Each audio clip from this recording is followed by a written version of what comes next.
Hello all, welcome to my channel Suresh Kumari vlogs. నేను మీ సురేష్ కుమారి. ఇవాల్టి recipe ఏంటంటే పొంగల్. మనకి ఈజీగా క్విక్గా అయిపోయే ఒక మంచి బ్రేక్ఫాస్ట్. ఇది చాలా టేస్టీగా ఎమ్మీగా ఉండడమే కాదు, అమృతంలాగా ఉంటుంది. వెన్నలాగా నోట్లో వేసుకుంటే అలా కరిగిపోతుంది. చాలా టేస్టీగా ఉంటుందన్నమాట. సో దీని ప్రాసెస్ ఏంటి అనేది నేను మీకు చూపించేస్తాను. ప్రాసెస్లోకి అయితే వెళ్ళిపోదాం. ముందుగా మనం స్టవ్ ఆన్ చేసుకొని కడాయి పెట్టుకోవాలి. కడాయి కాస్త హీట్ అయిన తర్వాత ఇలా 1/2 కప్ వరకు పెసరపప్పుని వేసుకోండి. ఈ ప్లేస్లో మీరు కందిపప్పుతో కూడా చేసుకోవచ్చు. అది అలా ఫ్రై అవుతూ ఉండగా 1/2 కప్ పెసరపప్పుకి 1 కప్ వరకు రైస్ తీసుకోండి. మీరు ఏ రైస్ కుక్ చేసుకుంటున్నారో అది మీ ఇష్టం అన్నమాట. సో పెసరపప్పు దోరగా వేగిన తర్వాత ఇలా బియ్యంలో వేసేసుకొని 2 టైమ్స్ వాష్ చేసుకోవాలి.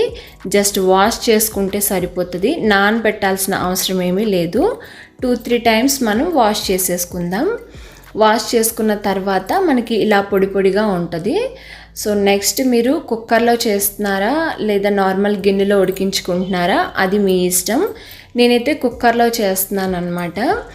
ముందుగా కుక్కర్ పెట్టేసేసుకొని నేనైతే ఫుల్ టేబుల్ స్పూన్ నెయ్యి వేస్తున్నాను. ఒకవేళ మీరు ఆయిల్తో చేసుకోవాలి అనుకుంటే ఆయిల్ వేసుకోవచ్చు.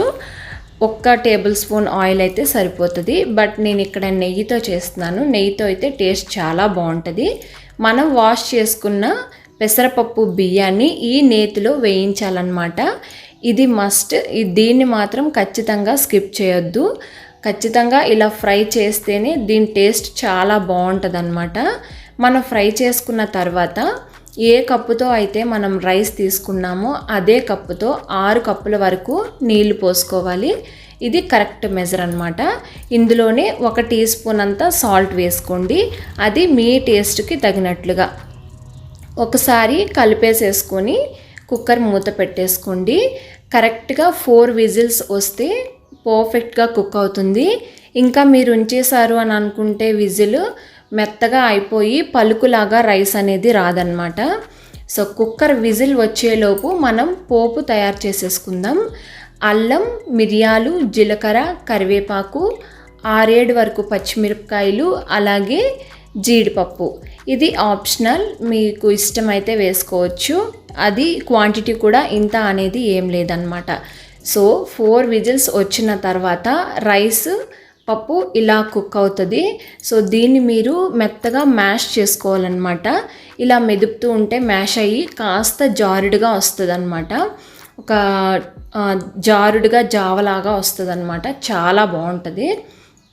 మీకు ఒకవేళ ఏమైనా వాటర్ తక్కువైనట్టు అనిపిస్తే కనుక కొంచెం వాటర్ వేసుకోండి. కాస్త జారుడుగా ఉంటేనే బాగుంటుంది. ఇప్పుడు మనం పోపు కోసం నేను ఫుల్ టేబుల్ స్పూన్ నెయ్యి వేస్తున్నాను. అలాగే 1 టేబుల్ స్పూన్ ఆయిల్ కూడా వేస్తున్నాను. మీ ఇష్టం. కంప్లీట్గా ఆయిల్తో అయినా చేసుకోవచ్చు, కంప్లీట్గా నెయ్యితో అయినా చేసుకోవచ్చు. నెయ్యి హీట్ ఎక్కిన తర్వాత మిరియాలు వేసుకోవాలి. అలాగే అల్లం, జీలకర్ర ఈ 3 పచ్చివాసన పోయేలాగా వేయించుకోవాలన్నమాట.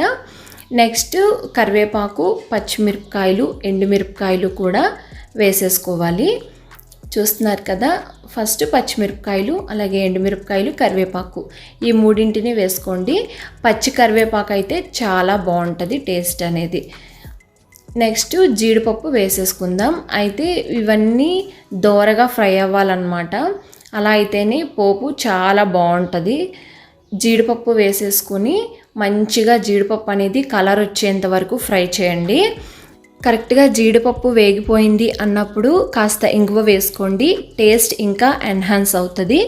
సో పోపు అంతా నీట్గా కలిపేసేసుకోండి. అమృతంలాగా ఉంటుంది. ఇదైతే చాలా బాగుంటుంది. మనకి ఈజీగా అంటే టైం లేనప్పుడు ఈజీగా క్విక్గా చేసేసుకోవాలి అన్నప్పుడు ఇది పర్ఫెక్ట్ రెసిపీ అనే చెప్పాలి. సో మీకు నచ్చితే లైక్ చేయండి, షేర్ చేయండి. Thank you for watching.